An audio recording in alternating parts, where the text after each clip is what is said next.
identité visuelle, Graal de ta com, vitrine de ton entreprise. J'ai nommé ici ton logo. Et soyons clairs, petit chat, ici, je ne parlerai que de ma propre technique de création. En premier lieu, il faut que tu prennes une feuille. À l'aide de simples mots, t'écris ton produit et tes valeurs. Et à partir de ces mots, tu vas en inscrire d'autres grâce à des associations d'idées. Associations. Tu pourras reproduire ce principe sur la deuxième salve de mots trouvés. Et c'est à ce moment-là que tu vas devoir te retrouver avec un truc de ce style-là.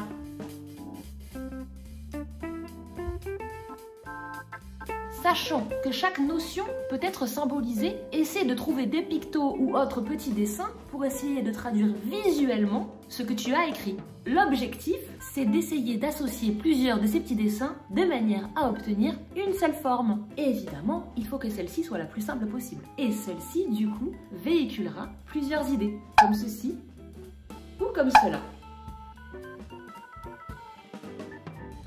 Et si ton nom de marque le permet, tu peux essayer d'intégrer ta forme à celui-ci. Par exemple, on pourrait remplacer la lettre O par une forme ronde. Alors oui, c'est pas très original, mais au moins tu as compris de quoi je parle, n'est-ce pas petit cœur? Enfin, n'oublie pas quand même qu'il faut que le tout reste lisible pour ne pas perdre son intérêt. Une fois la bonne idée trouvée, digitalise-la. Un scan, une photo importée de ton smartphone. Le tout est de pouvoir ouvrir ton dessin dans un logiciel adapté comme Illustrator pour pouvoir vectoriser ton image et la peaufiner. Et si tu ne comprends pas ce que je viens de dire, c'est qu'il te faut vraiment un graphiste, petit chat. Non, c'est pas fini. Pour terminer, montre ton logo à des inconnus. Il ne s'agira pas là de leur demander s'ils aiment ou non, mais dans quel domaine se positionne l'entreprise à qui appartient ce logo. T'auras compris, si les réponses sont bonnes, you win!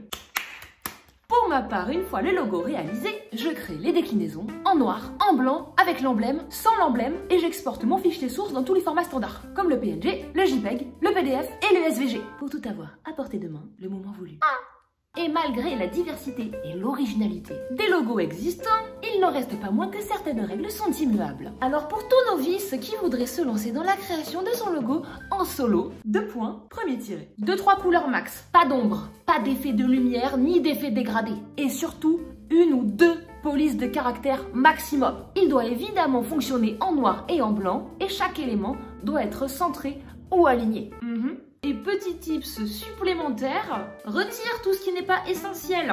Reste simple, on ne retient pas les choses compliquées. Et si ton logo est facile à décrire, c'est que tu es sur la bonne voie. Évidemment, il doit aussi pouvoir vivre sans sa baseline, s'intégrer dans une forme géométrique imaginaire simple, un carré, un rond, un rectangle, tout ça, et évidemment être lisible en petit. Pour terminer, genre vraiment pour terminer cette fois, si ton nom de marque est mémorisable, ton logo doit être ton nom de marque. Facebook, Twitter, Amazon, FedEx. Et si tu es obligé de mettre ton logo sur un carré blanc ou noir pour réussir à le visualiser, c'est qu'il est raté, pardi! Allez! Et